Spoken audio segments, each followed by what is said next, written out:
I'm Peter Lindstrom, Chair of the Environment Committee, and I'll call the meeting to order for July 12th, 2022. Good afternoon, everybody. And we've got a few exciting things on the agenda today. First thing is the agenda without objection. We do have an agenda before us. The agenda is approved, and the approval of the June 28th, 2022 Environment Committee minutes is up next. Is there a motion to approve the minutes from that meeting? Vento will move. Zirin seconds. All right, all in favor, say aye. Aye. Opposed, nay. Carries. And to our consent agenda, where we just have one item, 2022-200 Alpha Laval Dewatering Equipment Maintenance Contract, 22P196. Is there a motion to approve the consent agenda? Zirin moves. Vento seconds. All in favor, say aye. Aye. Aye. Carries. Can I make a comment on this? You may, of course. Go for it. This dewatering equipment is pretty vital. I mean, we're just kind of walking through it, but the dewatering, that's equipment that we need to make sure is up and running all the time, because it helps us get the water out of the sludge, and it makes everything move, right? So it's on the consent agenda, but it's a really important item. I suspect you are preaching to the choir, to the folks in the audience today, and that's a really good point. So it's important that we have good people that maintain that, that vital equipment. We did take a vote on that, right? We did. Okay, good. Okay, two items on our non-consent business agenda, and the first one is our budget, 2022-201, the McCouncil Environmental Services 2023 operating budget and rates adoption. Welcome, Mr. Smith. You have a confused look on your face. Thank you, Mr. Chair. Indeed, I do. The purpose of this is only the adoption of our MCES wastewater rates and charges. The budget will be folded into the broader council budget that you'll first see on August 10th. We'll go out for public comment in September, and then your final vote will be in December, but that's for overall budget. But today, we are just here to talk about 2023 rates and charges. So I'll start with the motion. That the Metropolitan Council adopt the wastewater rates and charges outlined on page 1 of the business item to be effective January 1, 2023. And now we'll get into a little background. So just as a reminder, I already explained half of this, but as a reminder for how we got here, our budget setting process and our rate setting process, we build these back in April, and then we go out and share it with our customers. So back in April, we met with our industrial customers, both liquid waste haulers as well as standard permits, standard and general permittees. And then on May 10th, we came to this committee, and presented the preliminary budget and especially the rates and charges, and then to go forth to the public meetings. Those happened on the 26th and the 7th. Those were both virtual. I'll give a little update on those in a minute. And then, again, here we are today, July 12th, for the Environment Committee to approve our rates. And then on July 27th, we will go to the broader council for approval of our rates and charges. And then on August 24th, that's where the operating budget, which is kind of everything else that you've seen, gets folded into the broader budget for the entire council. So just to recap, our customer webinars, again, we had 2 back on May 26th and June 7th. You can see we had a pretty diverse group of speakers. Chair Zelli was kind enough to to facilitate and kick us off on the 26th. And Chair Lindstrom, you came in on June 7th. Grateful for your contributions there. But really, we use this not only as an opportunity to talk to our customers about our rates, but really about what's going on at MCES. So we had folks from all over the utility. We had great attendance. Unfortunately, it wasn't record-setting attendance, so we had, well, there's one record. So we had 74 attendees. I think our high last year was closer to 85, but we did have from 50 communities, up from 40 communities last year, which I think is a good trend that we're getting more and more customers. So here is the executive summary for our 2023 rates and charges. Our municipal wastewater charge will go up 5.5%. And I would also overall want to emphasize this is no different than what we showed you in May. But a quick reminder on that 5.5%, that's a little higher than we've been doing, but a primary driver there is in 2021 in anticipation of the COVID impacts. We actually decreased our rate increase to only 2%. We did that in the middle of the budget cycle, and so we had started that 2021 budget at a 4%. So we dropped our revenue, but we didn't drop our expenses, so this is an opportunity for us to recoup some of that, particularly since we've seen very strong financial performance from our customers. So their total sources are only going to go up 5%, and then total uses are going to go up 5%, so those match. And then our proposed rate sewer availability charge will continue to be flat at $24.85. That hasn't been increased since January 1 of 2014. That's, again, a reflection of the strong development. We'll walk through that in a minute. Industrial strength charge is a little higher at 6.6%. That's actually pegged to the overall budget. But industrial strength, we back out our Interceptor charges, and our expenses are growing faster at our plants than they are in our Interceptors. So if you back out the Interceptors, your plant charges are actually going up more, and so that's why industrial strength is a little bit higher at 6.6%. And then our permit fees also, those are pegged more or less directly to the MWC. The gets a tilde because there's some blending versus the standard versus general permits and how that blends out. Revenue sources, we're up to $350 million. This is unchanged. Again, always like to call out MWC's absolutely the most crucial component there, but SAC is a vital source as well at 17%. But no changes from May. Our uses by category also at $350 million. No changes from May there either, but always good to remember our debt service is our biggest chunk. It's nice to see that's coming down, though, and I'll walk through as a percentage of our budget, and I'll walk through that in a minute. Salaries and benefits, our next biggest investment is our people at almost 25%, and the rest is evenly spread.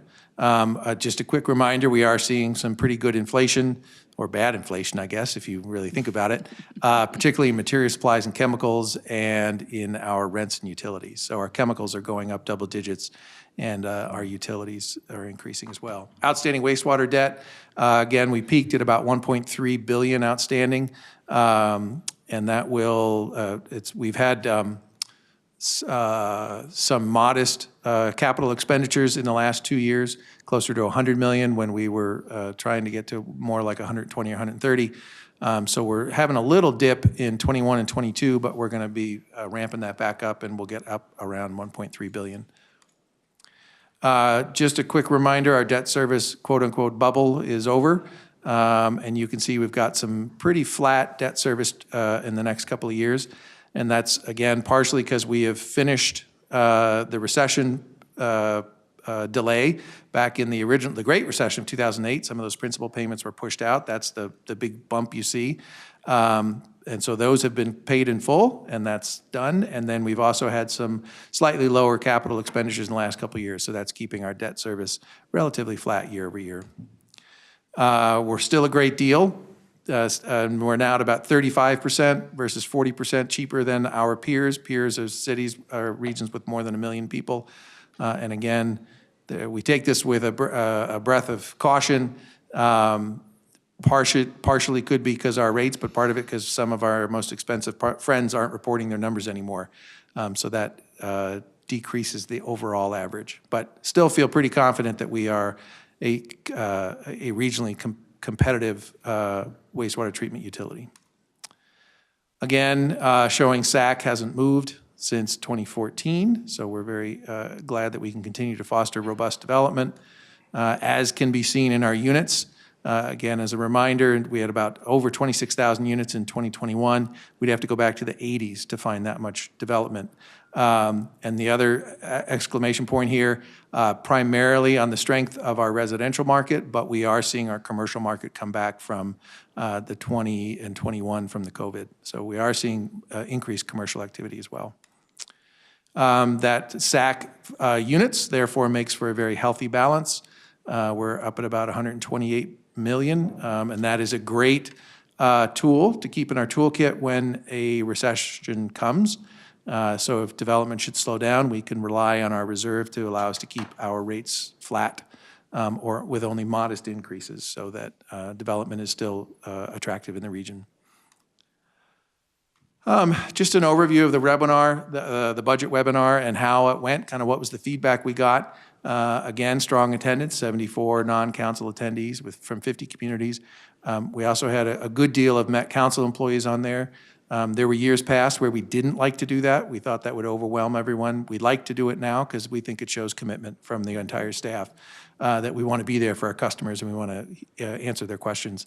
So we did, again, as usual, talk about our 2023 budget and rates and the wastewater charge and how that's calculated. But then our lab folks, Steve Ballo and George Sprouse, gave a great overview of our COVID-19 and wastewater testing that we're doing for the Department of Health and in partnership with the University of Minnesota. We had our capital team walk through some of our highlights of our capital improvement program.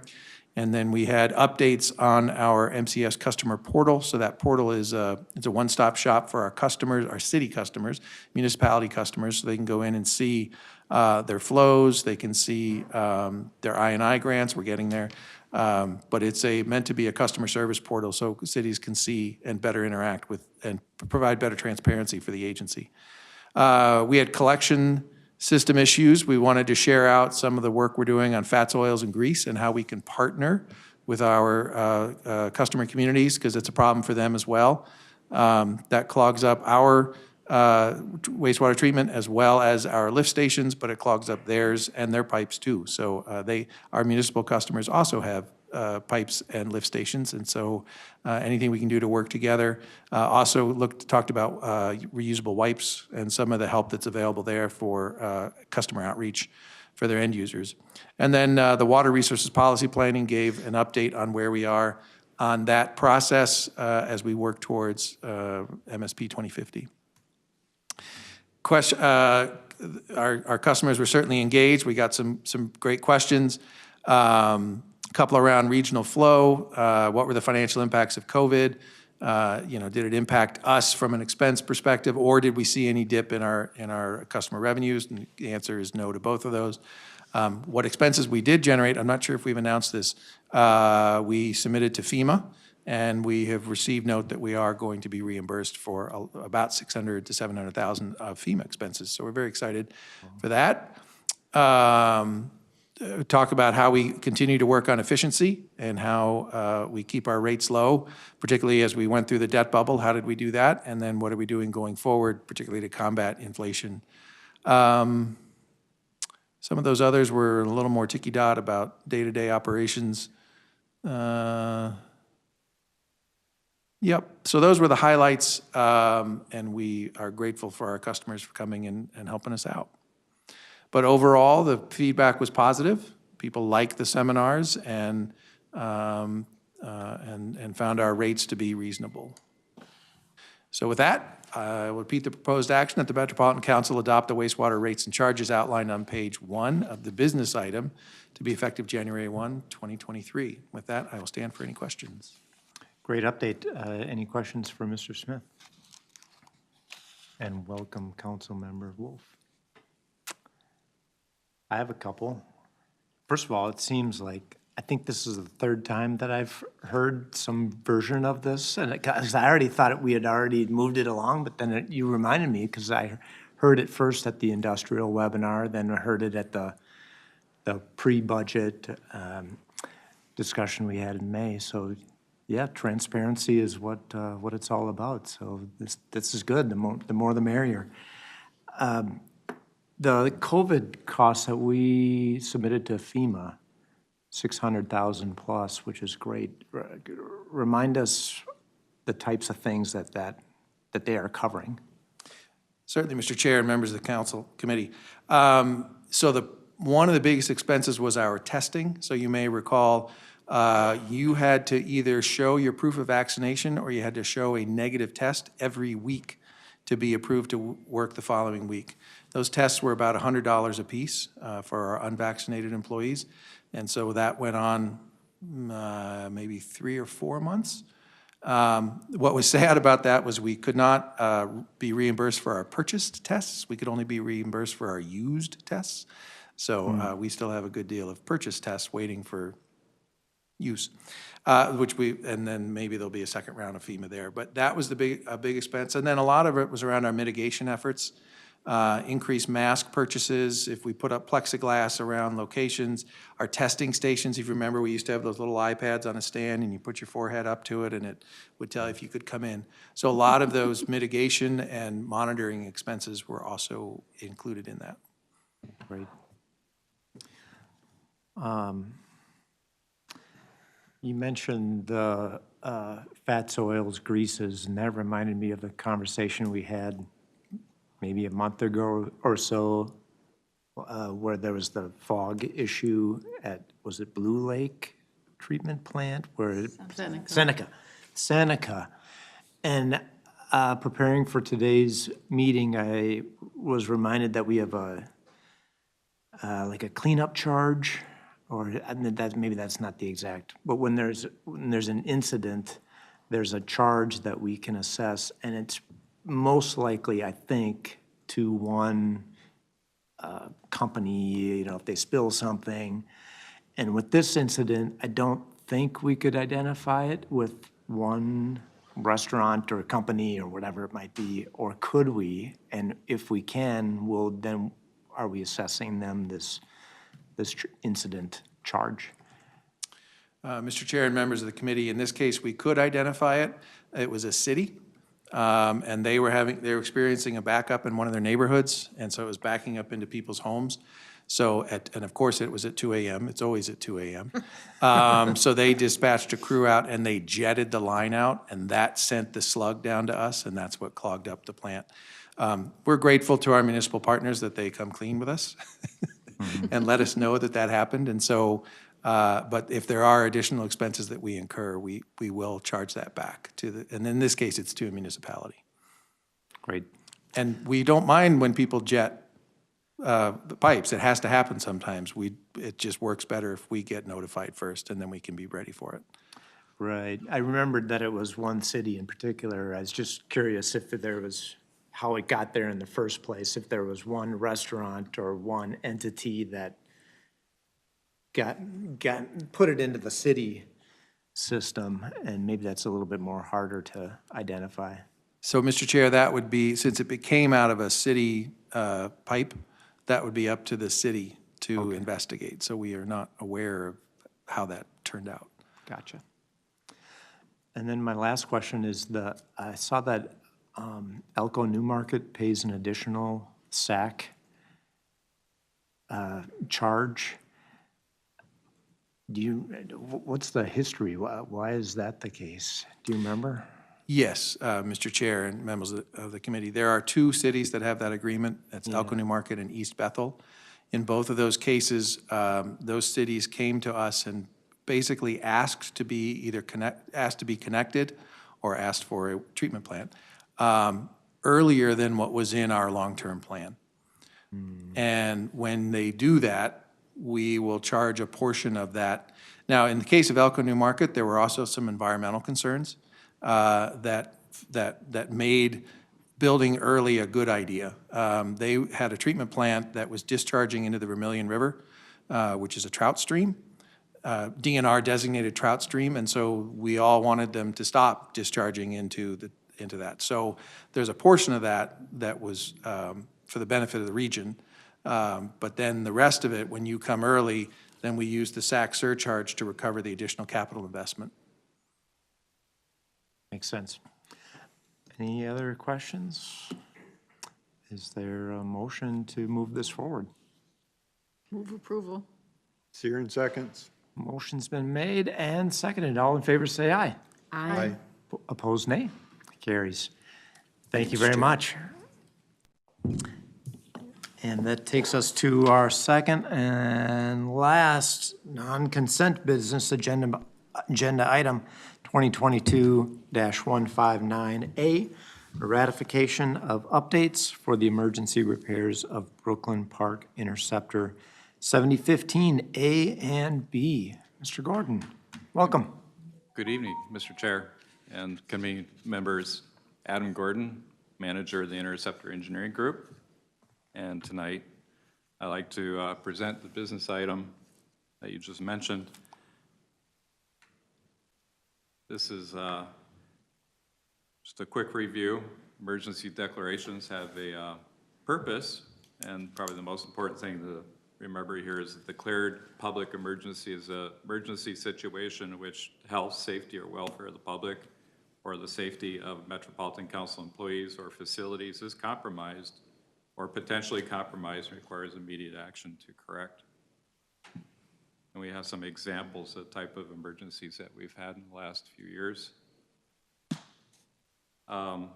The process, and not to labor over this because you've seen it a couple times already.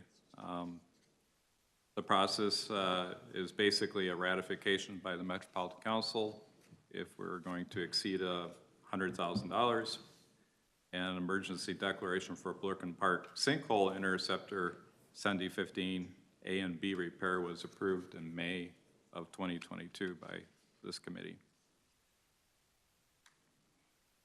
The location of this particular emergency is along 85th Avenue North and just east of County Road 81, adjacent to Caterpillar Paving Products up in Brooklyn Park.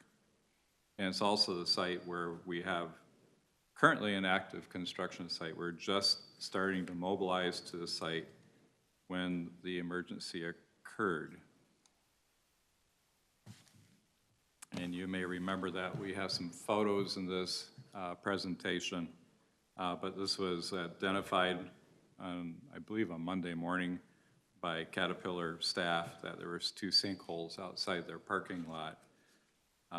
We immediately started excavating downstream of a manhole designated as manhole 27 and found after excavation that there was 2 holes in the pipe, a 3 by 3 foot hole and a 4 by 3 foot hole, as well as there's a lot of material that was inside the interceptor, and approximately by the time we're done, we'll have removed about 54 tons of material from the inside of the pipe. We replaced the bad section of piping with new concrete pipe, keeping in mind that this pipe is to be lined real soon, so we are using the new concrete pipe basically as a form for inserting that new cured in place pipe. The area is currently backfilled, but we've left a temporary conveyance system in place in case there's an issue. It still is a fragile pipe, and the areas downstream are still fragile. The CIP liners are expected to be on site within about a month's time, and they'll start the installation of those liners. Now for the fun part, we've got some great pictures. The first picture on the left is the original sinkhole. I believe you saw that in the original presentation. We dug down. The picture on the right shows the debris that was actually in the pipe, so you can see the pipe was starting to be closed off completely by the debris from the soils and materials that were above the pipe. We have 3 pictures here that shows the excavation down to the pipe. The picture on the farthest on the left shows, well actually the 2 pictures on the left show the 2 holes that were in the pipe. You don't see the manhole structure in those excavation photos because it was removed as they dug down, but you can see the manhole structure is laying there on its side. And the thing that was noted right off the bat was the walls of that manhole structure were severely corroded, and less than half of the original wall thickness was remaining.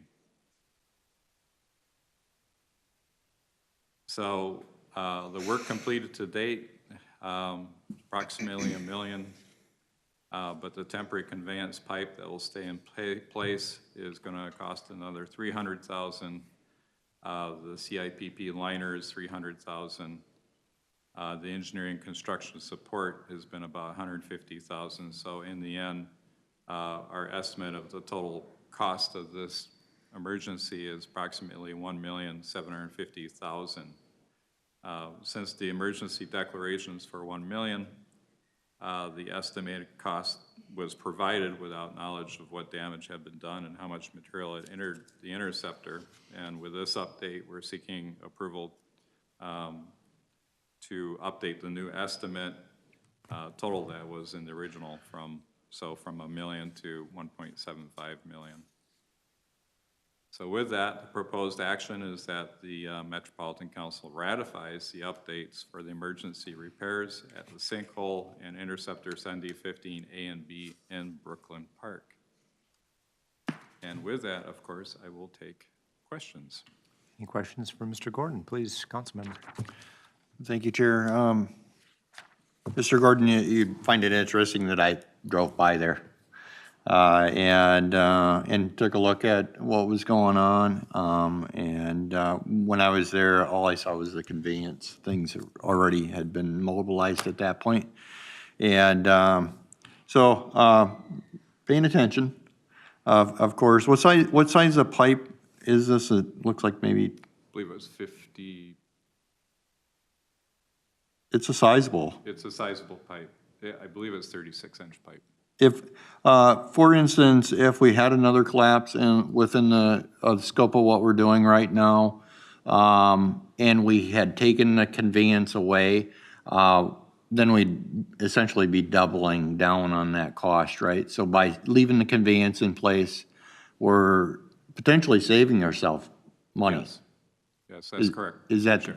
the point of that? Yes, it's still considered a fragile pipe. The areas downstream, we're we got a chance to run the CCTV after we cleaned out the pipe. Still many areas downstream that are fragile, and they're, like I said, they're scheduled for lining, but leaving the temporary conveyance in place seemed to be the most prudent. Otherwise, we would have to have another emergency declaration to address that right on the spot. Follow up. Please. How did this impact our schedule? If anything, it's sped things up, Mr. Chair, in that we've requested the CIPP material get to the site earlier, given that we have the temporary conveyance now set up and just knowing the fragility of the pipe in place. So they were already mobilizing to the site, but there wasn't any equipment there yet. We just got pretty much a notice proceed before the emergency occurred. So this has definitely moved things along faster. I just want to say gold stars for everybody. Seems like a prudent move. Yep. Other questions? Thank you very much. Thank you. Did we did not vote on this yet, did? If not, I would. Oh, my goodness. I'll second. All right, all in favor say aye. Aye. Opposed, nay. Carries.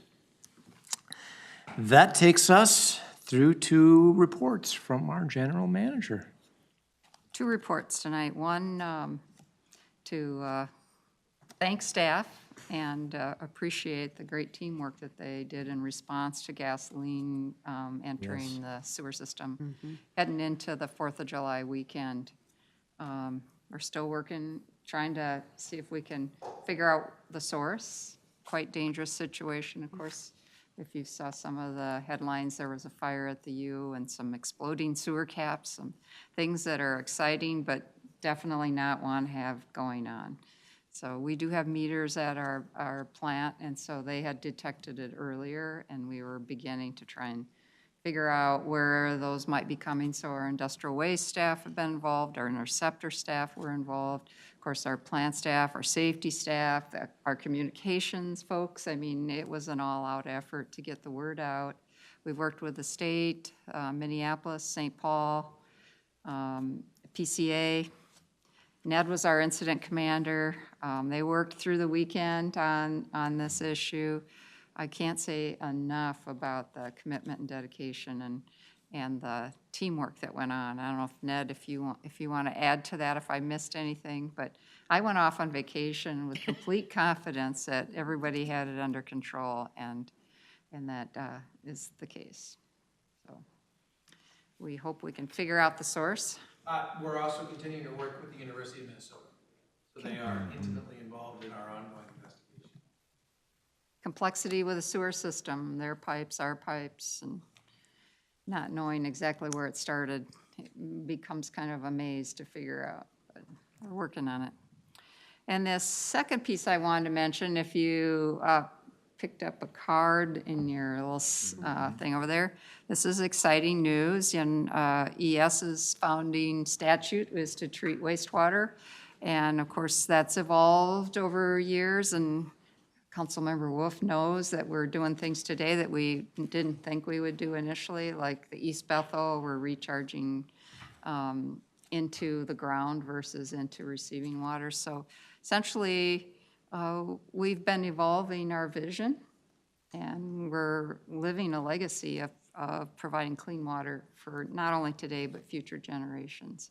So our vision that was developed with 40 staff from ES working together to capture what our vision is, came up with that. And then our mission to accomplish that vision is to partner, plan, and provide services to protect the region's water. And that's going to be our North Star.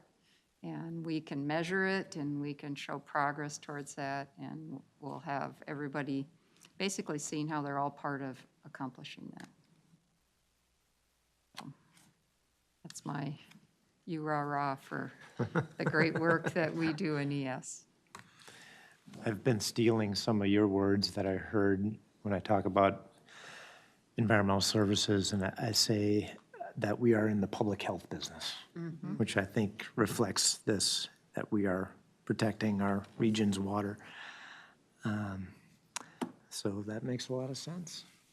And yeah, I work at the University of Minnesota, and Ned, my phone was blowing up with text messages and emails and phone calls from the U of M saying like, holy cow, this is happening. And of course, I thought about our folks here, and so I'll second the good work by everybody in what is an extremely dicey situation. Holy cow, wow, it doesn't get much more dicey than that. And sounds like everybody did what they needed to do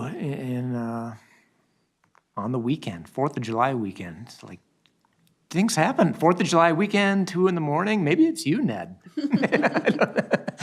Maybe you work best and with strange hours. I don't know. Well, thanks to everybody. So if there's nothing else, we are adjourned. Thank you. I got stuck Just in a let me know what you would like to do malfunctioning with these items. stoplight on In regard to Shepherd. the council's meeting for